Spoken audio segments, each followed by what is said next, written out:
Hey guys, what is up? My name is Eric, also known as Aviator, coming at you live once again from my home here in Central Florida. Now, as I'm recording this, it is Friday afternoon, and on my channel that can only mean one thing. Photo Fridays are back with us live once again. This week, I'm actually making up for last week not having a Photo Friday as I was recording that Surf Expo video that I released last weekend. So if you guys haven't seen the Surf Expo video, I know it did not hit a lot of sub boxes.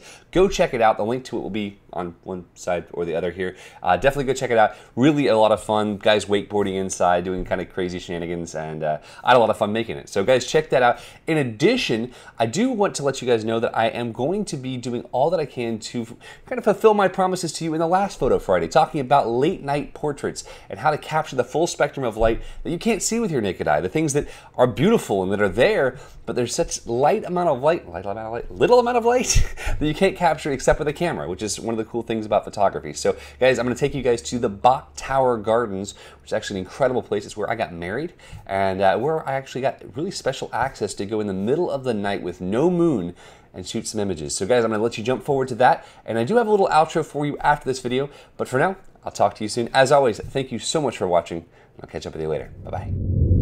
Alright guys, welcome back. This episode is going to be all about nighttime photos and what you can do to capture the hidden beauty within the night. Because there's so many things you can capture at night you can't capture any other time because the light is so delicate. And there's all kinds of different light, whether you're using light from a flashlight, light from around you, light from the stars, light from the moon, doesn't matter. There's tons of cool light sources and things you can do with them. But all you really need first and foremost is a cable release. This is a little cable release device that costs between $20 and $30 on Amazon. You can pick up a much more expensive version. You can also buy one called an intervalometer. An intervalometer takes multiple photos for you at whatever length of time you set it to, which is really, really cool. A lot of people use those for time-lapse photography. So check those two things out. Something to keep in mind, because what you want to do is take long exposures. For instance, the exposure you're looking at right now is a 488 second long exposure.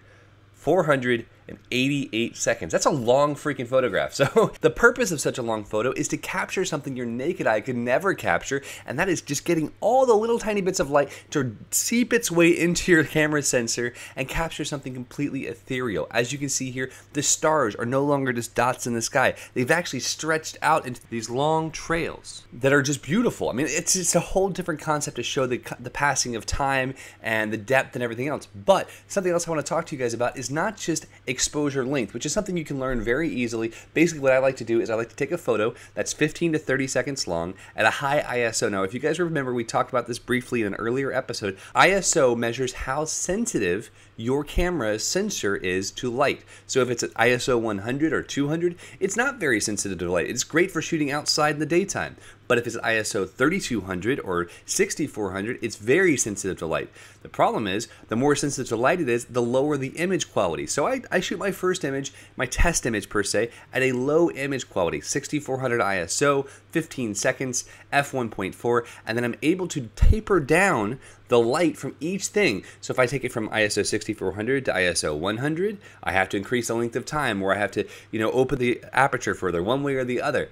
These are all things you guys can learn. I definitely recommend you guys pick up any kind of a beginning photography book to understand this better. Maybe in the future I'll go through like a basics of photography, but I'm trying not to be too in-depth here because I want you guys all to enjoy these, even if you're not a photographer. But anyway, first and foremost, shoot a test image. Secondarily, figure out what length of exposure you want to capture the kind of things that are important to you. For me, in this image, I wanted to capture as much of the foreground as possible, and I wanted to capture the stars in their path, like make them actually slow down time per se.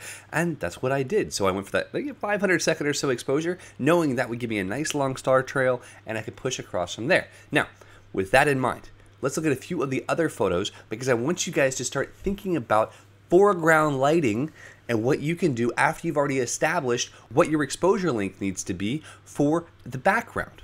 Because oftentimes when you're shooting at night like this, the background is going to be the sky.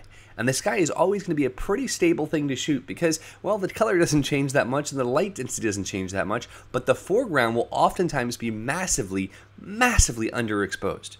So in this situation, I used a flashlight, super high powered LED light, to do what we call light painting. It is so much fun. Here's an image from a wedding I shot this last week, or I guess, yeah, 2 weeks ago now in St. Louis, Missouri. And that wedding has some really cool stuff at it because we were able to go out and light paint with laser pointers, with a whole bunch of different things. I think you can see a cell phone, a car driving through, all these different cool things that we're just kind of light painting. Now that's showing you the light, but when you're actually light painting normally, like for an image like the one I showed you at Bok Tower, that is actually definitely something that's really entertaining to do, and there's people in the world who are much better at it than I am. But I wanted to share this concept with you because I feel like it's something you might want to try. Once you get that cable release or anything else like that, you can set up and start shooting these images in such an easy way that's so different than anything your friends will ever have done. So that is our section on night photography. As this thing has been up, there's been several photos going through from Bok Tower, and there's one more image I want to show you really quickly. This is kind of a cool shot because it helps me explain a bit more about things to watch out for when you're doing night photography. One of them is light leak. Now, as you're looking at this image, you can see it's a really pretty shot. It's a tree. This is up in St. Louis, Missouri. This is another 8-minute long exposure. You see the stars in the background, but what you see as well is the light in the foreground. Around the bottom edge corners and the top left corner, that's light that seeped through. When I saw a car that was about to drive past, I ran through my leg in front of the lens in hopes of not letting any light through. But I didn't want to bump the camera because it would totally mess up the exposure, so some light got through. And what happens there is what used to happen with old cameras with film. They would have an issue with light seepage. It's definitely something you want to keep in mind is if you're going to have more light in the foreground than you want, you need to be pretty careful that you don't get lens flare or the like in bad ways on your nighttime images. So that's it for nighttime images. Let me jump forward now to one of my all-time favorite portraits, and you can't even see his face, in Seattle, Washington. I'll see you in just a second. All right, guys, welcome back. This image is one of my all-time favorites. It's clean. It shows the essence of city, struggle, art, everything to me. I know it sounds like I'm kind of interpreting too much, but this image is amazing to me.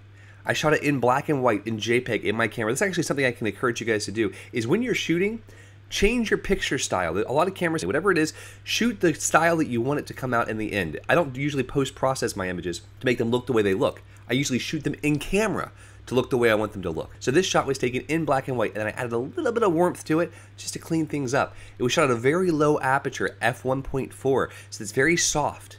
I love the taxi in the background. The taxi just shows this hurry and hustle and bustle. But the pianist in the foreground has been playing there for 30 years. It's his spot. He actually lives right there by the pier, and that's one of the most expensive places to live in Seattle because he's been selling his CDs right there on that corner for so many years. He can afford to live there. And it makes sense because, I mean, you don't want to tote your piano back and forth too far, do you?